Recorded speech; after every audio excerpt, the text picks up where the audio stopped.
জুবিনদাৰ আমাৰ মাজৰ পৰা হঠাৎ আঁতৰি যোৱাটো আমাৰ বাবে অতি কষ্টকৰ হৈছে। অসমবাসীৰ বাবে কষ্টকৰ, ভাৰতবাসীৰ বাবে কষ্টকৰ হৈছে। আমি জুবিনদাক সকলোৱে ভাল পাওঁ, প্ৰাণ ভৰি ভাল পাওঁ। এই প্ৰাণ ভৰি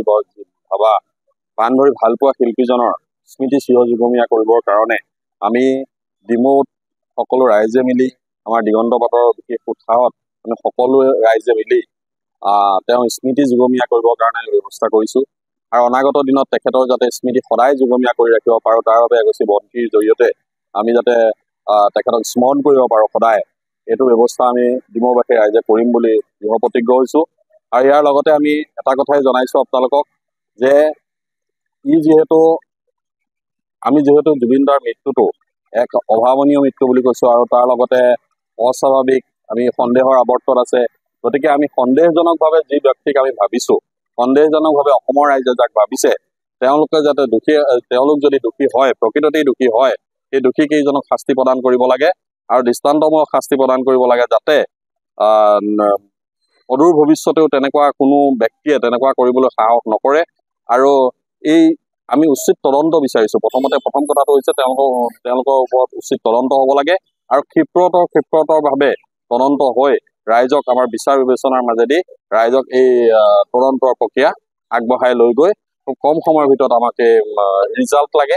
অসমৰ ৰাইজে যাতে ৰিজাল্ট পায়, ইয়াৰ বাবদ জুবিনদা যাতে অমৰ হৈ ৰওক, ইয়াকে আমি কামনা কৰিছোঁ। বিদায় লোৱাৰ পিছতে আমি জুবিনদাৰ কেনেকৈ আমাৰ মাজত জীয়াই ৰাখিব পাৰোঁ, তাৰ প্ৰচেষ্টাতে আমাৰ কেইজনমান সুন্দৰ চিত্ৰশিল্পী আমি ফোন কৰিলোঁ। তেওঁলোকে ক'লে হয় আমাৰ ৰং তুলিকাখিনি যোগান ধৰিলে আমি জুবিনদাৰ, সেইকাৰণে আমি এই ডিমৌ উৰণীয়া সেতুৰ তলত যি আমাৰ ডাঙৰ খুঁটা আছে, এই খুঁটাত আমি জুবিনদাৰ 4খন ডাঙৰকৈ ছবি আমি ইতিমধ্যে আমাৰ 2খন উপায় সম্পূৰ্ণ হৈছে আৰু 2খন হ'বলৈ গৈ আছে। আমি পূব দিশৰ যিটো খুঁটা আছে, সেই খুঁটাটোত আমি এটা জুবিনদাৰ স্মৃতিত এটা আমি স্মৃতি ফোৰ বনাই তাতে আমি আজীৱন অক্ষয় বন্তি আমি জ্বলাই ৰাখিম। আৰু আমি ইতিমধ্যে এই কামখিনি আমি সম্পূৰ্ণ কৰিবৰ কাৰণে আমি আগবাঢ়ি আছোঁ আৰু ৰাইজৰ সহযোগিতা ভালেই পাইছোঁ। আৰু জুবিনদাৰ এইখিনিত এটা কথা ক'ব বিচাৰোঁ, জুবিনদাৰ মৃত্যুৰ যিটো আমাৰ এটা ৰহস্যজনক কথাটো চলি আছে, আমাৰ অসমৰ মুখ্যমন্ত্ৰীৰ প্ৰতি আমাৰ বিশ্বাস আৰু আস্থা আছে। সেয়েহে আমি মাননীয় মুখ্যমন্ত্ৰী SIT গঠন ইতিমধ্যে কৰিছে। যদি ৰাইজৰ SIT অসন্তুষ্টি হয়, তেনেহ'লে CBI দিয়াৰ কথাও ভাবিছে।